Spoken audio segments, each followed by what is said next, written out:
नमस्कार, मैं हूं अंजलि और आप देख रहे हैं न्यूज जागरूक भारत। तो आइए शुरुआत करते हैं आज की प्रमुख खबर से।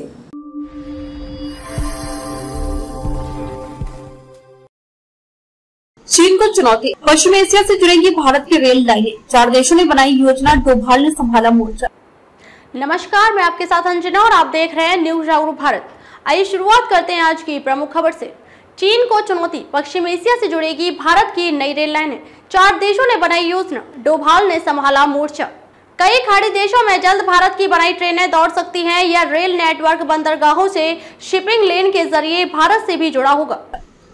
कई खाड़ी देशों में जल्द भारत की बनाई ट्रेन दौड़ सकती है। यह रेल नेटवर्क बंदरगाहों से शिपिंग लेने के जरिए भारत से भी जुड़ा होगा। इसका प्राथमिक उद्देश्य खाड़ी देशों में बढ़ते चीन के प्रभाव को कम करना है। सऊदी अरब और संयुक्त अरब अमीरात समेत कई खाड़ी देशों में जल्द भारत की बनाई ट्रेनें दौड़ सकती है। इस परियोजना को लेकर अमेरिका, भारत, सऊदी अरब और संयुक्त अरब अमीरात के राष्ट्रीय सुरक्षा सलाहकारों के बीच एक बैठक भी हुई। बताया जा रहा है कि भारत के राष्ट्रीय सुरक्षा सलाहकार अजीत डोभाल भी इस बैठक का हिस्सा बनने के लिए सऊदी अरब गए थे। मीडिया रिपोर्ट के अनुसार बैठक में डोभाल दक्षिण एशिया में भारतीय उपमहाद्वीप को पश्चिम एशिया से जोड़ने वाले बड़े क्षेत्र में रेलवे, समुद्री और सड़क संपर्क बनाने के लिए बड़े पैमाने पर संयुक्त परियोजना की व्यापक रूपरेखा पर चर्चा कर सकते हैं। सूत्रों की माने तो इस परियोजना के विकास की सूचना सबसे पहले अमेरिका की समाचार वेबसाइट एक्सियोस ने दी थी। इसका कहना था कि कई खाड़ी देशों में जल्द भारत की बनाई ट्रेनें दौड़ सकती है। यह रेल नेटवर्क बंदरगाहों से शिपिंग लेने के जरिए भारत से भी जुड़ा होगा। इसका प्राथमिक उद्देश्य खाड़ी देशों में बढ़ते चीन के प्रभाव को कम करना है। चीन बेल्ट एंड रोड इनिशिएटिव के जरिए मध्य पूर्व के देशों में तेजी से निवेश कर रहा है।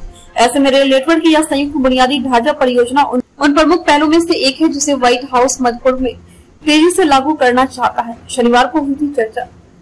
एक न्यूज की रिपोर्ट के अनुसार अमेरिका के राष्ट्रीय सुरक्षा सलाहकार जेक सुलिवन भी शनिवार को सऊदी अरब के दौरे पर है। इस दौरान उन्होंने इस परियोजना और अन्य क्षेत्रीय मुद्दों पर चर्चा के लिए रविवार को अपने सऊदी अमीराती और भारतीय समकक्षों से मुलाकात की। सूत्रों ने बताया कि इस दौरान अन्य क्षेत्रीय मुद्दों समेत रेल नेटवर्क परियोजना के बारे में गंभीर चर्चा हुई। भारत को होगा 3 लाभ। सूत्रों के अनुसार भारत इस परियोजना में इसलिए भाग लेना चाहता है क्योंकि यह 3 रणनीतिक उद्देश्यों को पूरा करता है। सबसे पहले बीजिंग ने पश्चिमी एशिया क्षेत्र में अपने राजनीतिक प्रभाव के क्षेत्र का विस्तार किया है, जिसे दिल्ली मिशन क्रीत के रूप में देखता है। क्योंकि सऊदी अरब और ईरान के बीच अच्छे संबंधों के कारण भारत को तवज्जो नहीं मिल पा रही थी। अगर परियोजना को सफलता मिल जाती है तो इस तरह की कनेक्टिविटी कच्चे तेल की तेज आवाजाही की अनुमति देगी और लंबी अवधि में भारत की लागत को कम करेगी। कनेक्टिविटी को बढ़ावा देने के लिए भारत के 79 लाख लोगों को मदद मिलेगी जो खाड़ी क्षेत्र में रहते हैं और काम करते हैं। वहीं दूसरी वजह यह भी है कि यह परियोजना भारत को रेलवे क्षेत्र में एक बुनियादी ढांचा निर्माता के रूप में एक ब्रांड बनाने में मदद करेगी। वहीं तीसरा लाभ यह होगा कि भारत का अपना पश्चिमी पड़ोसियों से संपर्क सीमित नहीं रहेगा। गौरतलब है कि पाकिस्तान ने कई मार्गों पर रोक लगा दी है, जिसके कारण भारत का अपना पश्चिमी पड़ोसियों से संपर्क लंबे समय तक सीमित रहा है। इसलिए देश पश्चिमी एशियाई बंदरगाहों तक पहुंचने के लिए शिपिंग मार्गों का उपयोग करना चाहती है।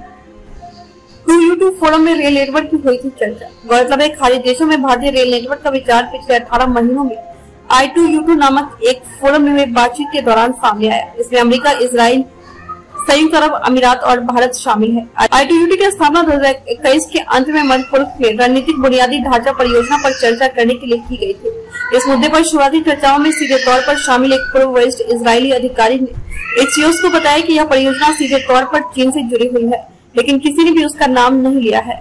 खबरों में अब तक के लिए बस इतना ही। फिर होगी आपसे मुलाकात कुछ ऐसी बड़ी खबरों के साथ। तब तक के लिए नमस्कार और देखते रहिए न्यूज जागरूक भारत।